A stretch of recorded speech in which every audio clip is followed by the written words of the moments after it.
আমার বাড়িতে তো একটা ব্রিড ডগ আছে, সেটা তো আপনারা জানেনই। তাছাড়াও আমি এই বাচ্চাগুলোকে দিনে একবার হলেও খেতে দিই। আর এই চরকি চরকি অবশ্য দিনে দুবার খায়। সকালের দিকে রুটি করি, কিন্তু উনি রুটি খান না। যাই হোক, ও দিনে কিন্তু দুবেলা পেট ভরে খেতে পায়। আর বাইরের বাচ্চাগুলোকে দিনে আমি একবার খেতে দিই। যেহেতু আমার পাড়ার লোকেরা অনেকটাই ভালো, অন্য পাড়াতে ওরা বিস্কুট হোক ভাত হোক যাই হোক করে সারাদিনে ওরা খুঁটে খেয়ে নেয়। আমি রাত্রিরের খাবারটা এই জন্যেই বেঁধে দিয়েছি, কারণ জানি ওদের রাত্রিবেলা তাহলে চারদিকে ঘুরে ঘুরে খুঁজে খুঁজে খাবার খেতে হবে না। আমি এই বাচ্চাগুলোকে যেমন করেই হোক খেতে দিই। আর তাই বলছি যে দিল্লি সরকার যে কাজ এই বাচ্চাগুলোর ওপর অন্যায় করেছে, আমার তো ভাবতেই অবাক লাগে যে এত দেশে এত মানে আমাদের ওপর অবিচার হয় মানুষের প্রতি, তাদের শাস্তি দিতে পারে না, লাস্টে এদের শাস্তি দেওয়ার জন্যে করবে কি, শেল্টারে নিয়ে যাবে, শেল্টারের নাম করে তারপর ওরা বিক্রি করে দেবে অন্য অন্য দেশে।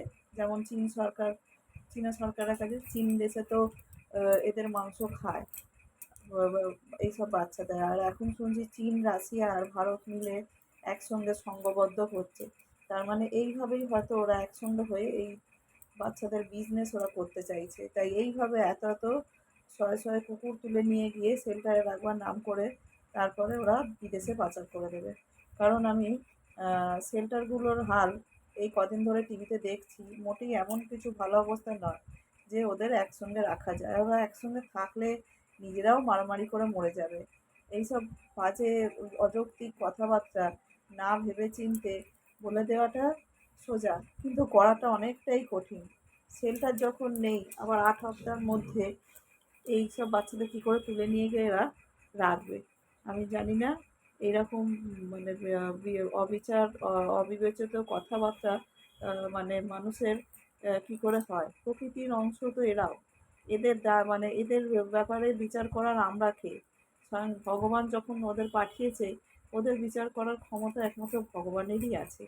তাই আমার মনে হয় আমাদের মতো মানুষরা এদের বিচার করতে গেলেই একদিন না একদিন প্রকৃতি তার ধ্বংসলীলা দেখাবে।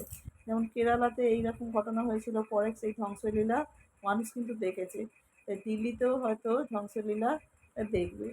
এদের প্রকৃতির অংশের সেই অংশ কী করে আমরা তাদের ছেড়ে দিতে পারি। তাই সবাই এই বিচারের প্রতি আপনারা প্রতিবাদ করছেন, আমিও এইভাবে প্রতিবাদ করছি। হয়তো আমি রাস্তায় বেরোচ্ছি না, আর সেই রকমই দিনের পর দিন এরকম প্রতিবাদ হয়ে চলুক। আজকে সুপ্রিম কোর্ট তখন তার নিজের এটা করবেই। আর এই যে চরকি দেখতে পাচ্ছেন, উনি এখন মা হতে চলেছে, আর আমি এখন দিদা। কত আনন্দের খবর বলুন তো। আমার বাড়িতে আমি ব্রিড ডগ থাকা সত্ত্বেও আমি স্ট্রিট ডগকে কিন্তু ভালোবাসি, তাদের যতটা পারি করি আমার ক্ষমতা অনুযায়ী। এর বেশি ক্ষমতা আমাকে ভগবান দেয়নি। নিশ্চয়ই আজকে যদি ভগবান আমাকে ওদের ভাত ডাল তরকারি জোগাড় করতে দিয়েছে, নিশ্চয়ই পরে নিশ্চয়ই আরও কিছু জোগাড় করার ক্ষমতা দেবে। সেই আশীর্বাদটুকু করুন আপনারা, আমি যেন ওদের নিয়ে অনেকটাই ভালো থাকি।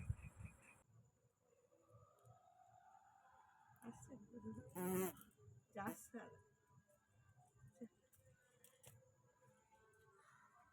আরে